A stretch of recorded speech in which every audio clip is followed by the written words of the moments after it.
Welcome, everybody, to a very special presentation here at Ardwulf's Lair. Joining me tonight are superstar designer David Thompson and Denver Walker of Flying Pig Games. Thank you both for coming by tonight to talk about Rebels Against Rebellion, which is up on Kickstarter right now. There will be a link to that Kickstarter in the video description. Is it Kickstarter or Backer Kit? It's Kickstarter. Okay, Kickstarter. So I'm becoming old and probably senile and can't remember what crowdfunding platform is which anymore. So a lot of people don't know about this particular history. I don't know too much about this other than that it happened. But David, tell us about what Rebels Against Rebellion is about. Okay, yeah. So the game is about during the American Civil War. It's about a county in Tennessee, East Tennessee, called Scott County. And so it's telling the story of when Tennessee seceded from the U.S. This county, this Scott County in East Tennessee, tried to essentially secede from the state of Tennessee. They declared they went and they tried to legally withdraw from the state, and Tennessee said no, ironically, and they said, okay, well, if you won't let us do this legally, then we would just declare ourselves a free and independent state. And for the next couple of years, they defended themselves against the Confederacy and Confederate aligned secessionist guerrillas. Now, I will say that the funny part to this story is that they didn't consider themselves technically legally part of the U.S. again until 1986, which is funny. So they had a formal declaration where they actually voted to become part of the U.S. again in 1986. So. Okay, well, I'm sure a memo went around in the local paper that day, letting everyone know. That's right. I wonder what instigated that year. Like, why 86? Why was that the year? I don't know, but I would like to have been there if somebody had voted against rejoining the U.S. in that council vote, right? Ooh, yeah, no kidding. Boy, can you imagine that happening today? Anyway, let's move on. So how did you turn this into a game? I mean, it's kind of like a little brush fire war that happens in East Tennessee in 1862, 1863? Yeah, that's right. It's from late 61 to 63, like summer of 63. So it's a good question. I mean, I will say that at the very beginning, the very first thing was like, how do you model guerrilla warfare, right? Which is essentially guerrilla warfare in a ACW game, right? So when we think of American Civil War games, you're going to probably either think of some big strategic thing, America spanning conflict game, or you're going to think of some like, oh, I'm a general commanding troops on an operational, level. So you don't think of, yeah, right. I mean, that's all of us, right? If you look at every ACW game that's out there, that's what you have to play, and there's no shortage of them. In this case, you have one side playing the loyalists, the people of Scott County, who there is a period of about 1 month where they declared the Home Guard to be a Union regiment, pretty much in name only. And they had a battle that was more than a couple of hundred people. And everything other than that was essentially guerrilla skirmishing on the loyalist side, sometimes against other guerrillas, but oftentimes against, regular Confederate units. And so you had to, how do we bring this concept of guerrilla warfare into the game? The game uses some mechanisms. Some of them are inspired by games like A Few Acres of Snow, for the way it models presence on the board. And then it uses, it has unit strength that is modeled with cards, and you play them face down. And so the combination of those things allow you to evoke the idea of guerrilla conflict where you don't actually know the strength size of your opponent at any given point. Okay, that sounds really interesting. So how did you guys start talking? I mean, David, you have lots of history publishing elsewhere. Let me put it that way. Is your productivity so great thanks to the army of clones chained in your basement that you just had to, let's do one more game? So how did you make the connection? Let me put it that way. I'll defer to Denver on that. Okay, so this is so funny. My dad and I during COVID played all of Undaunted Normandy. So we were huge fans of David and Trevor. I talked, I'm using their first names now, but back then they were just like two names on the box. And I was like, oh, they're really good at what they do, right? And they're taking the war game industry and making it accessible and yet still retaining all of the the history that's in it and all of the like nuance and all of that. I mean, it's brilliant, right? So Dad and I were huge fans. Anyway, when I started working at Flying Pig, my dad was like, David Thompson emailed me like 2018, something like that, right? Like, and was like, you want to do a game? And I was like, you mean the guy like David Thompson? Like, wait. This is exactly how the county had to rejoin the union, by the way, is an email got lost. Yep. And they couldn't find it, and they found it, and they're like, holy crap, we have to act on this immediately. It took an eldest daughter to push it through. No, I'm just kidding. But anyway, yeah, so I was like, well, why don't we just like email him and see like if he still wants to do something? And I think the game that he had done or had offered us or whatever in the beginning totally got published somewhere else. I'm not even really sure what it was. And anyway, so he met up with us at Origins, and we had lunch, and we all were like, we like each other. And he mentioned this game, Rebels. I mean, he said, I want to do a game about, loyalists in the South. And when, Tennessee seceded, this county seceded from Tennessee. And we all were like, heck yes. And when he first said to us, I want to do an ACW game. And my dad and I looked at each other like we don't want to, like, we have great ACW games. I mean, we've got the greatest Gettysburg game of all time, but we didn't want it to become that's all Flying Pig did. But then when he said Rebels Against Rebellion and told us the story, we were like, done. Like, say less, David, how do you come up? You repeatedly come up with these insane and totally wargameable and fascinating topics. The last one that I remember yelling at you about was the American GIs teams up with Wehrmacht troops to fight SS troops in a castle. Where has all this history been? How do you find this stuff? So the truth of it is, I don't know. I couldn't make a game, like a strategic level game about the Civil War, and feel confident in it, because I would feel like every other ACW player or historian knows way more about it than I do. So I had just intentionally picked things that nobody knows about, so they can't call me when I'm wrong. They just don't know the truth.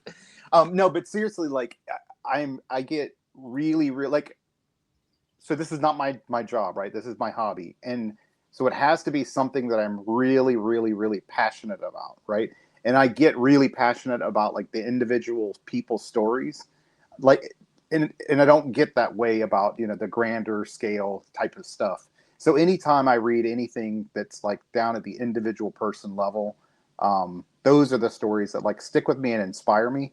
And I've mentioned this to people before. Like, usually what will happen if I'm watching a video or if I'm reading a book about something, I'm always thinking like, oh, that would be a cool game. And then if I can like kind of move on and not think about it anymore, then I just don't need to make a game about it. But something like this, when you read about it, you're like, oh, that has to exist. Like, that's really interesting. And I don't know if you've seen this comment, Denver, or not, but the coolest type of comments you get on games like this is somebody saw Michael Kelly's review for Rebels Against Rebellion, so One Stop Co-op Shop, and she said like, oh, I can't believe this. Like it's like my mom or my grandmother always told me about this, but I didn't know it was true, or something like that, right? And and she's from Scott County. And I was like, man, this is so cool that like you're being able to bring a game like this to a part of Tennessee that's going to be the only game they ever have about Scott County, right? So this is it's cool to have something about a part of their history that's really important. We actually WBC, totally such a weird connection. The guy Steven who ran the 65 tournament, my dad's Vietnam game, had just purchased property in Scott County. And that's cool. Yeah, like him and his wife, I think, bought like 20 acres, and that's going to be their like retirement home. And they were like looking at Rebels, and they were pointing at the map, and they're like, okay, Huntsville, like go down here. And I was like, that's such a small world, like out of all the counties in Tennessee, Yeah, it's gorgeous. The land, the geography is beautiful. So yeah. Oh, it's Tennessee in general is a very pretty state, actually. It's a little on the hot side for me, but what are you going to do? So how did you design around the named battle that took place during this time? I mean, does it happen before the game takes place, after the game takes place, or did it happen in the middle and you had to deal with it? So meaning the Battle of Huntsville? Yes. Is that so that's a really good question. When I originally, like Denver said, when I met with Denver and her dad Mark at lunch at Origins, I had not started, like I had done nothing, right? I'd read about the battle and that's about it. Like I had not started designing the game because I knew I had a lot more research to do. And I had initially thought that maybe, so what happened without getting into too much into the detail is Scott County declares their independence. The Confederates start attacking them because they're like, no, you can't secede. And they turn the Home Guard into, like I said, they declare themselves, a Union regiment. And then the Confederacy got really mad, and they almost immediately marched in and attacked Huntsville. And that's really the only battle of any size. And they defended the 7th Tennessee, the U.S. regiment, defended Huntsville for like an hour, and then they had to basically disband and become guerrillas for the rest of the conflict. I thought about maybe having like a two-phased approach to the game where it kicked off with this sort of like large battle where you're defending Huntsville, and then after that it would turn into this skirmishy conflict. But the problem with that is there were like little pockets of skirmishes happening before that battle that I wanted to be included in the game. And so the Battle of Huntsville can happen. Like you can have a big battle around Huntsville, and Huntsville becomes the natural sort of organic center of gravity in the game because it's worth the most points and it's hard to get to and all of that stuff. So Huntsville will become a pivot point, but it's not like scripted into the game where it has to be the beginning or the middle or the end. Okay. Let's pause for a second. I'll ask Denver, what's been your experience? Because you've played solo and you played 2-player quite a bit. What's been your experience with Huntsville in terms of its importance? It's so funny because I need to play with another experienced player because I have my head has gotten so big. I'm just like whooping up on people right now. And I need to just like play you. I need to play Trevor because when you guys like taught it to me, I was like, oh my God, like I will never be good at this game, but I've played it so much that I can really appreciate how much detail you guys have put in at every level. Anyway, last night, my husband could have tied me if he had just been able to, he needed whatever was adjacent to Huntsville to be able to attack. But if he had been able to mount an attack, not move in, but just kick me out, it would have been 4 points because I had fortified it or, improved the location. And so I was like, well, we could have tied. But he just didn't have, luck of the draw. Yeah. He literally didn't get the card. But I mean, that would have turned the whole tide of that game, that one location. Not so much that I would have been behind, but we would have been like neck and neck. We were already at sudden death. It was pretty exciting if he had that one card. Yeah. He didn't. Yeah. So. Yep. So is this going to be the same kind of big, beautiful production that we've come to expect from Flying Pig? We decided actually just to do paper, super thin. We're just going to mail it out in envelopes. Super indie. Super indie. Yeah, super indie. We're just going to do zines actually from now on. We're just doing Rebel zines. No, for sure. I'm actually really excited because if we hit our next stretch goal, we're going to do stamped art, which is something we haven't done yet on the wooden pieces, which we've never done wooden pieces before either. So this is our first cube game, even though it's not in that sense. It just uses cubes.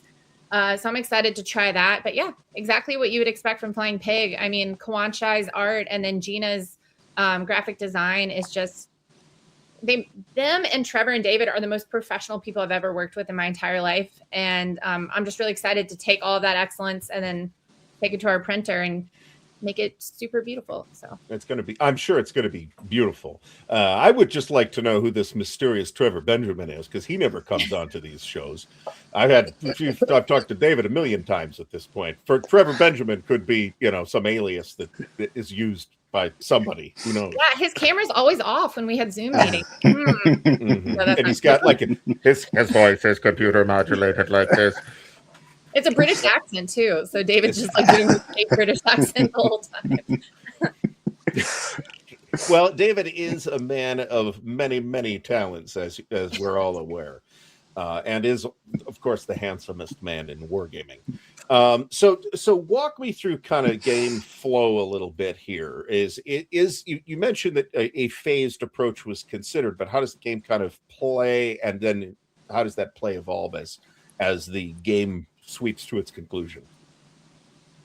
Denver, do you want to describe it, or you want me to? I mean, we could go ahead. You get started. Okay, so I mean, in terms of like actually the gameplay, right? So it is a.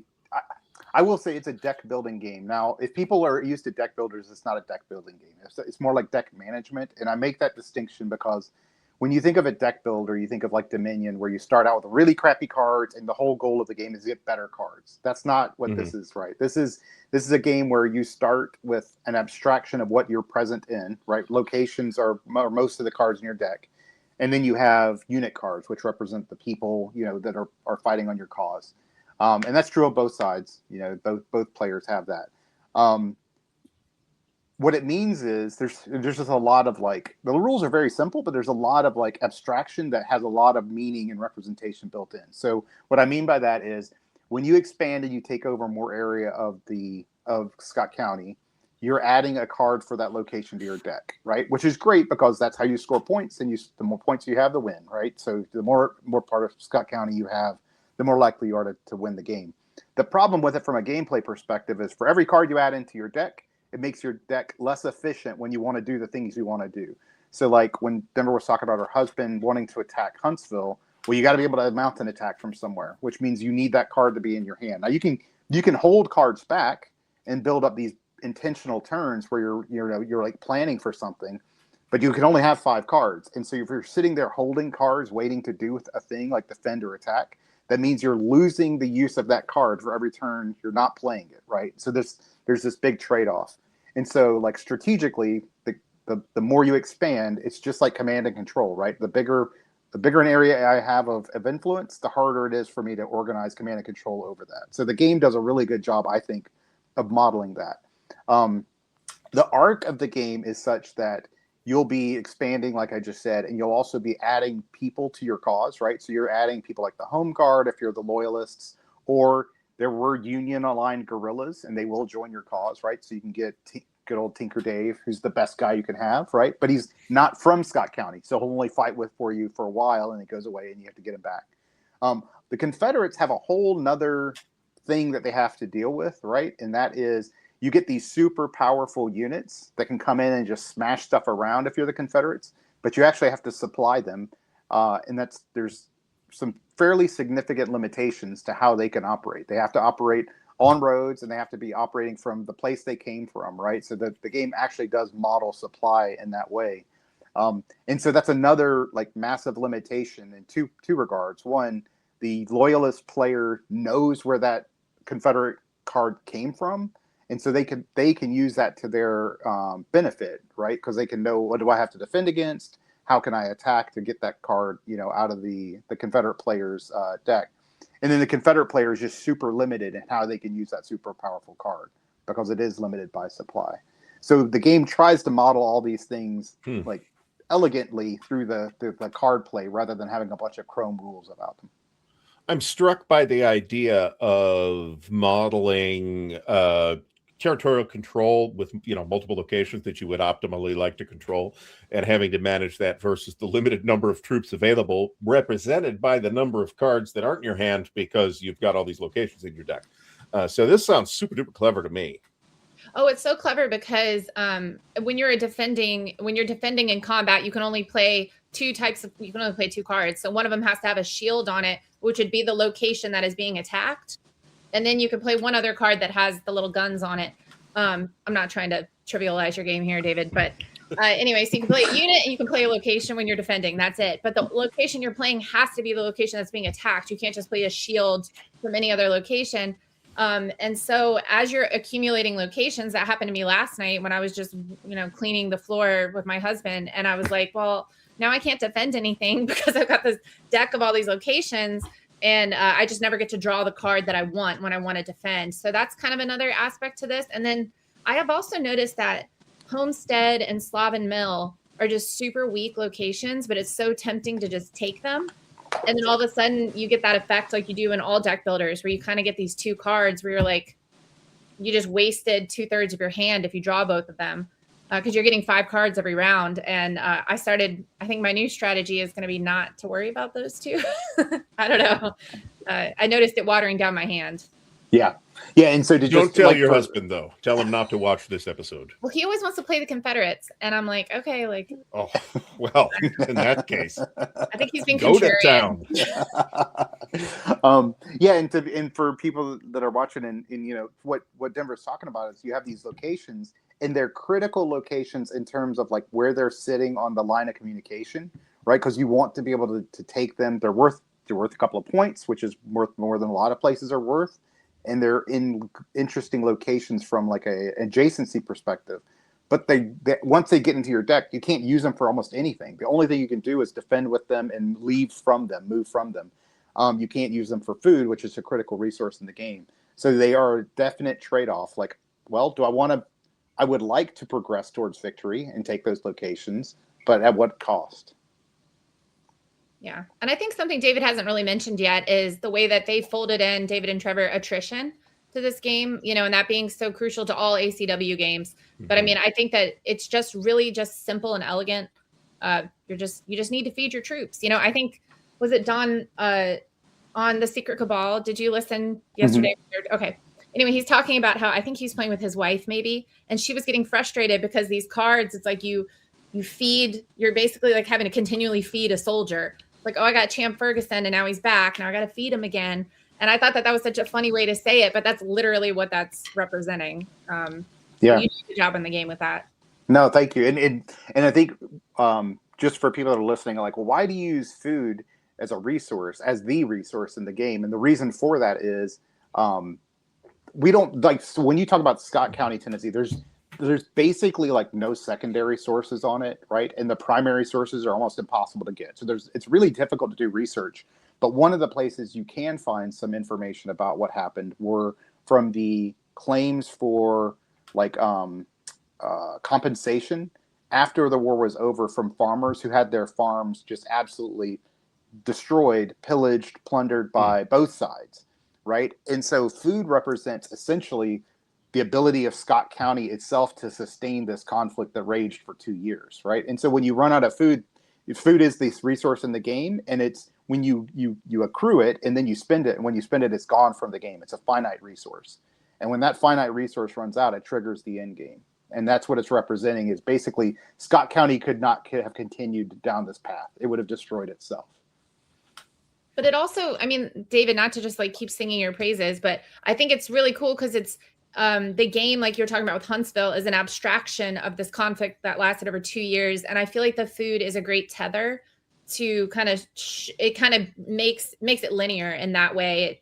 It shows you time, it gives that feeling of time elapsing, as opposed to just like a bunch of abstract things happening, but it's not as concrete as like, another game that might be the hour by, of day one of Gettysburg or something like that. So I think the food does a good job creating this like tether of time too within the game.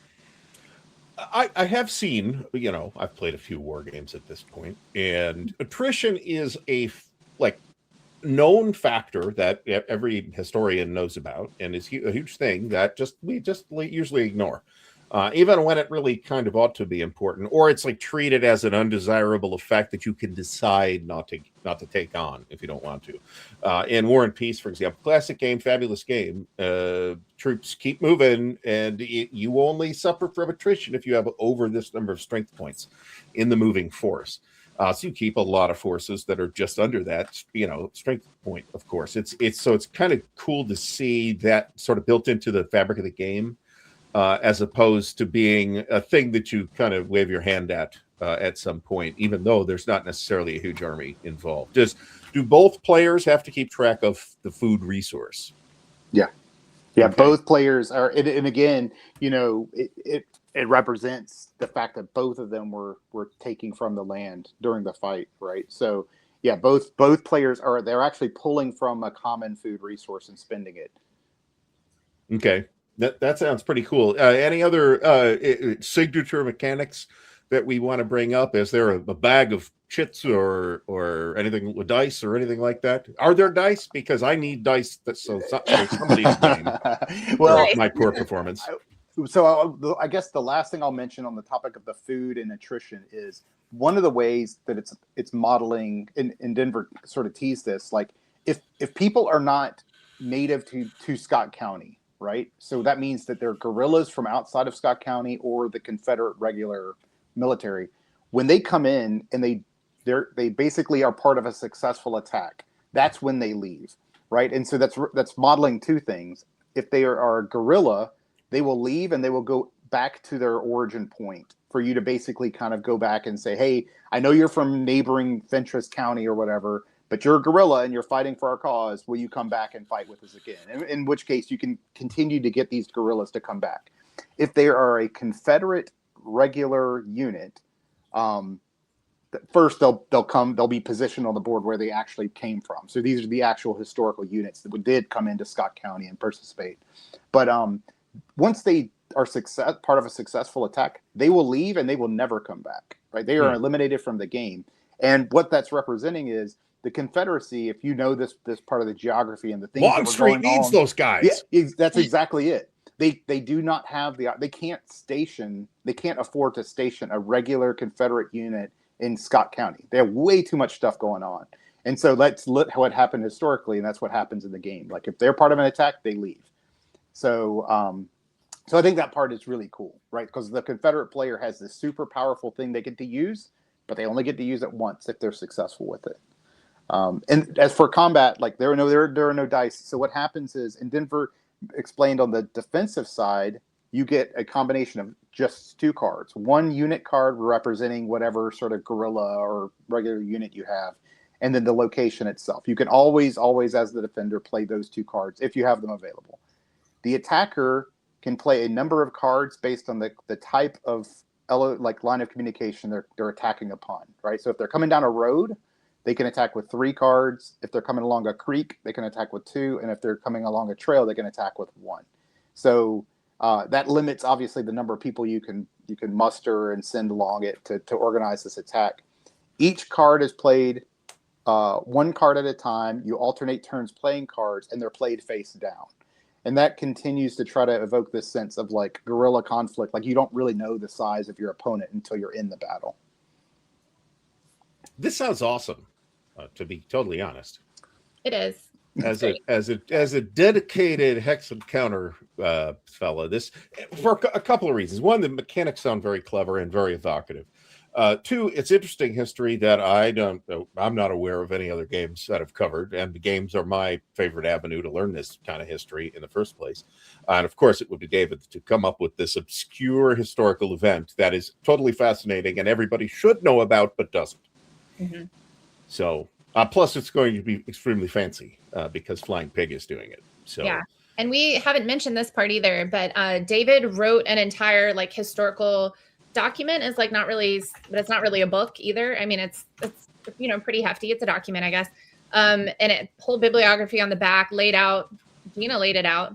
It's beautiful. The cover art on the board game is on the front of this book. So if you're interested in reading more, which it's been really interesting how much of a selling point that has been for people.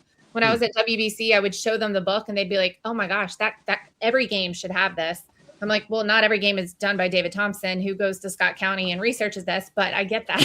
I was about to ask that question because it's not too far from you, so I'm sure you went down there and dug around in the local archives. What's funny is it's like I didn't like I had to. I literally had to because I know Denver knows it's like, but I mentioned this before. There's no secondary sources. So when I started down the path of research, I did not originally intend to go there, but I kept seeing references to books, right? And I went to Ohio. Ohio has some issues, but they have a really awesome interlibrary loan program. And when I went to the Dayton library and I was like, "Hey, I need you to get me this book." And they tried, and they were unable to get these books. That's how obscure these books are, right there. And so I basically had to go there. I had to go to the Historic Society in Scott County and meet with the folks there. And the reason why is these are not actual books. These are like local people wrote these things, and they exist on a disc somewhere that they have to print off for you at the Historic Society. Oh, they won't send you scans? I feel like a lot of places will send you scans, or it's Tennessee. They're lucky to have electricity and running water. So when I went there, the Historic Society had to open for me to be there. It's not like something that's open all the time. Open by appointment. Yeah, open by appointment, and it was 3 guys that were like, they're probably in their late 70s, and the number of times they were like, "Well, my dad told me," as a response to a question I would ask. It was just amazing. It was an amazing experience. And I'll tell you this. I know, Denver, I told you this story, but it's just like out of a movie. So first of all, I go there and I had organized it, but I didn't really tell them why I was there. And so when I first arrived, I felt like kind of weird about it, but I felt like I owed them an explanation of why a random dude showed up. So I was like, oh yeah, I'm working on a game about, and they looked at me like I was a Martian. But I spent the rest of the day with them, and they answered all my crazy questions and printed off the material and all of that stuff. And at the very end, I guess I had like earned the trust of these guys. And so one of them was like, well, you need to see this before you leave. So he walks over to a shelf and he pulls it open, and he takes out this map case and pulls out this map. And it's from like, it's the original map from like 1850. Right. And rolls it out. And so it was like out of Indiana Jones. Right. It was like, oh my God, this is a treasure. And so I got to see that. I took pictures of it and stuff. So, and I needed that. I needed like maps of the homesteads and stuff from that period to get a sense of what truly the landscape was like. So I thought that was awesome. Now, in the very end, I was like, okay, when the game is made, I'll bring a copy back. And one of the guys was like, well, I don't play video games. And I was like, oh, no, it's a board game. No. And he looked at me slightly less like I was crazy when I told him it was a board game instead of a video game. So They still make those. yeah. That's a surprise. So I thought you were going to say there were 3 men there. One was 80, one was 90, and one was 100. So the ancient archivists of Scott County, Tennessee. I had this picture in my head of the dusty old tomes and the cracked up old map made of parchment of some kind. Yep. So no, the game sounds really cool. Anything else we'd like to add were there interesting individual incidents during the conflict historically that sparked cards or other elements in the game other than the kind of general ebb and flow of it that we've already talked about? What about Denver? Yeah, there's a lot. I mean, I'm sure, David can be more specific, but like that historical text I was talking about, which is now a secondary source, which is, basically, right? Maybe you could have like ProQuest publish it or something. But anyway, it has all these stories. And a lot of times when you improve a location, so like I was talking about before with Huntsville, where Huntsville usually has like 3 victory points. If you improve it, you get another victory point. And when you improve different locations, you actually get to swap out the original location card for a improved location card. And so there's a deck of like neutral cards off to the side of where you're playing. And one of my favorite ones is Buffalo. And when you improve Buffalo, which I always improve first, strategically or not, I just love it. You get this character called Julia Markham. And I think she's on like a historical plaque there in Scott County, right? There's a picture of her. Yeah. But she like lost an eye defending her dad's home. I mean, like with an axe. Yeah. Yeah. It's a little, what's her face? The Borden. It's a little Lizzie Borden. It's not like that at all. It's like she actually helped her dad. She didn't just axe him. So yeah. So interesting. That's a really cool anecdote, actually. She was, so when you had asked earlier about the Battle of Huntsville, whether it was like starting the game or whatever, and I told you I had consideed it, but one of the very first acts of violence that the Confederacy committed was against Julia Markham. So these were not guerrillas; these were Confederate soldiers who went in. They were looking for her dad because her dad was a pilot, and a pilot meaning he would lead. He would lead. Well, he would lead people who wanted to flee Tennessee and join the Union, and he would like sneak them out to Kentucky, right? And so, and he was also we can talk or not talk about the impact of slavery as it relates to Scott County, but he was actually anti-slavery too. And so anyway, he was not a person that the Confederacy liked. So they came to hunt him down, and he was in hiding for good reason.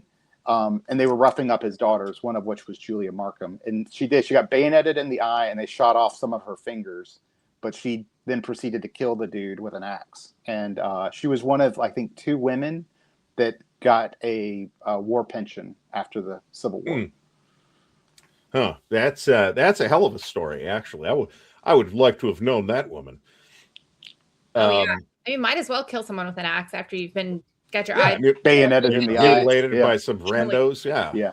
But the cool thing about Quanchai's art, I just have to mention this, is that when you go from a normal location card to the improved, he takes the same like base location. So like Buffalo is just like a pretty picture of like a little simple house, you know, with like a fence, you know, like something typical of the time. And then the improved location, it's like the lights come on in the house. Like I just love that Quanche's like lights are on, and then she's standing there with like this axe. But it's like it makes so much sense because it's the same location. You just, you know, improved it. I think it's really clever that he did that. Yeah. So it's my understanding that the game is 2 players or solitairable. So let's talk about that. How does that work? And does it change the way the game plays at all? And can you play solitaire from either side? Ooh. Do you want to answer or do you want me to? I could answer all those really fast and then you can go into depth. How about that? Sure. Yeah. You can only play as the loyalist. That's the only question I remember. And then there's also you get a board, you get a solitaire board, and essentially what you're doing is the solitaire system, you separate the Confederate cards by location and then by units, and you're flipping over your locations and you get 4 actions. So there's like kind of a tableau, you're flipping over these cards. And then depending on the location, there are at the top, it's actually really, really simple and intuitive. At the top, David and Trevor listed what the Confederates would do. Trevor, yeah. David's alias of Trevor. Right.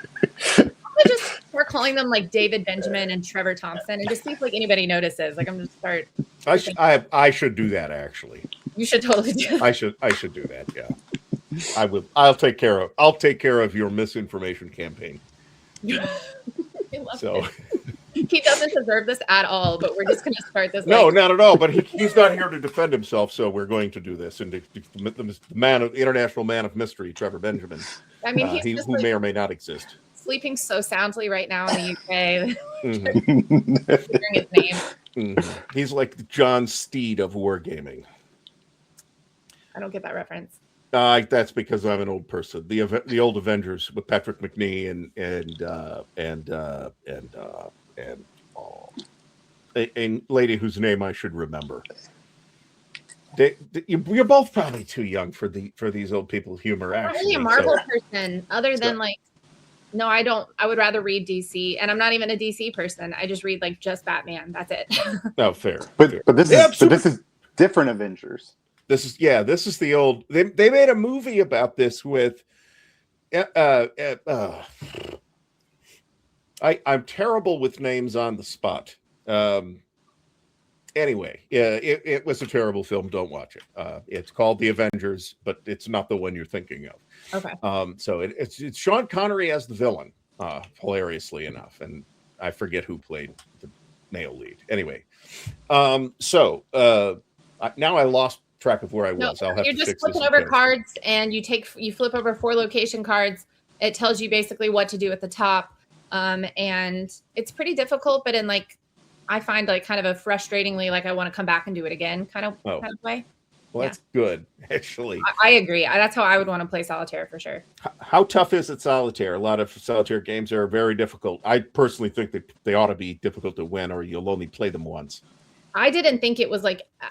I've heard some other influencers say that they thought it was extremely difficult, and I wouldn't argue that it's difficult, but I never expect to win in general. In general, I don't win things unless it's Rebels Against Rebellion that I've gotten really good at. But anyway, so I didn't really go in expecting to win. And I just really think solitaire designs where you don't win like 70% of the time is a good design, to be honest. So to me, it felt appropriate. I agree. But folks, if you run into Denver at a future convention and she asks if you would like to play Rebels Against Rebellion, prepare to get schooled. Please. Oh, and also like come prepared, because I would like to be schooled as well. Like I said, I'm really like, I think I figured it out with the loyalist. But then again, my dad didn't know what he was doing. My husband didn't know what he was doing. So that might be the common denominator there. We're gonna have. I never know what I'm doing. A Rebels Against Rebellion championship where you have to play both sides and you like sum your scores, right? That way people can't say that one side, that's lopsided or whatever. They did that in the tournament this weekend, and I was, sorry, I have a fruit fly infestation right now, but I was kind of baffled that people have that much, and maybe also I respected these people for sitting in these tournaments to play the same scenario, both sides, and then and then if you win there, go to the next one, play both sides. I'm like, they're sitting there from like 2 p.m. to 11 p.m. at night. Like, I love gaming, but I don't know. I'll send you Gosh. some pictures from Winterfest. How about that? Okay. Where it's the same game every day for 8 days, and it's those similar hours. So, although Like it's monster games. yes, Yeah. except that it's mostly oldsters like myself, or older than myself, who are playing. Then they want to start at 8 in the morning, of course, and play till dinner time, and then but it's the same number of hours, I assure you. So, is there visibility? And I will understand if the answer to this is no. On Kickstarter's going to wrap up in a week or so. I was as thinking of line of recording. sight. I was like, no. That's not- Line of visibility. Well, line of sight is actually totally fine on a release date. So, is that lined up, or do you know? Actually, like everything's like done. I mean, like I said, David and Trevor and Gina and Kawanchai, everything's pretty much in. There's a couple of stretch goals where we'd have to do just a little bit of extra work, but like really not that much. So long story short, we could send the print files off by the end of this month, which means that we would get them in by December, maybe do North American. That would be maybe a little ambitious, but not impossible. Do North American fulfillment in December. Definitely North American fulfillment in January, and rest of world, end of January. Okay. Obviously get it all done before Lunar New Year. But So yeah, that sounds great. That's not even really that far away. I mean, it's August already, isn't it? So maybe by the end of the year, certainly early next year, sounds great. The art looks phenomenal from what I can see from the Kickstarter page. I will again include a link to that page in the video description. Anything else we want to add? Otherwise, I will say mission accomplished, and we've filled some people in on Rebels Against Rebellion, what it's all about. Sounds fantastic. Let me put it that way. My enthusiastic endorsement on this yet to be released product for whatever that's we'll worth. be sending you a copy, obviously. And you I would appreciate it. You have to study it. We all have to join this tournament soon to come. And I will nail David down for a designer assisted unboxing when it becomes available. So I'm sure he will be happy to do that. I think the only thing I would say to kind of close it, Denver mentioned this before. We have this dream team for this project, which I do a lot of different stuff, right? I do a lot of like war game stuff. I do a lot of like broader hobby game stuff. I've worked with a lot of like great publishers and artists because I've been blessed with that. But to be able to work with the team we did for a project that's about such a small topic, like a very like focused topic in the wargame space, is very, very, very unusual, right? So like I'm just super happy that we have a product like the final thing, the game, the final artifact is going to be something that when I do go back to Scott County, and I've been talking to Denver about this, like I'm going to go speak at one of the local universities there and have meetings in some of the, like at a brewery in Scott County and stuff like that when the game comes out. And it's something that like I can 100% say like this is the best possible thing we could have made.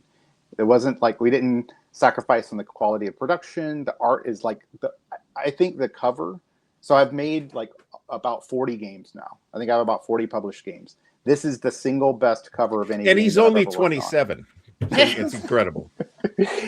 But it's unbelievable. It's like I couldn't be prouder of the final product. So that's the one thing that I would come out of this saying that like, it's not even expensive. It's $65 for the deluxe package. It's not even expensive. Check it out, folks. Feel like that's very sweet of you to say, David, because I agree. And like just Kawanchai studied history in college. I didn't know this because he's such like a sought after artist in our industry. But he also not only studied history, he specialized in the antebellum period. So he has this like connection, to the Civil War and American Civil War. I was really surprised. I just thought he had studied art. I had no idea. And then this was such a passion of David and Trevor's. And then for us to be able to work with all of them, I mean, it's like, it really is, I don't want to sound like a very effusive politician that we all know, but it really is like the best. Like, I mean, it's just, it really was. It was a lot of fun to work on too. And $45 for a core pledge is not that bad. Yeah. That is almost scandalously cheap in this in this degenerate age we live in today. So I would encourage folks to check it out. Thank both of you for coming out and doing this with us tonight. We will have this released before the Kickstarter is completed, and there will be a link in the video description. So once again, thanks to both of you for doing this with us tonight here at Ardwulf's Lair. Thanks. Thanks for having us.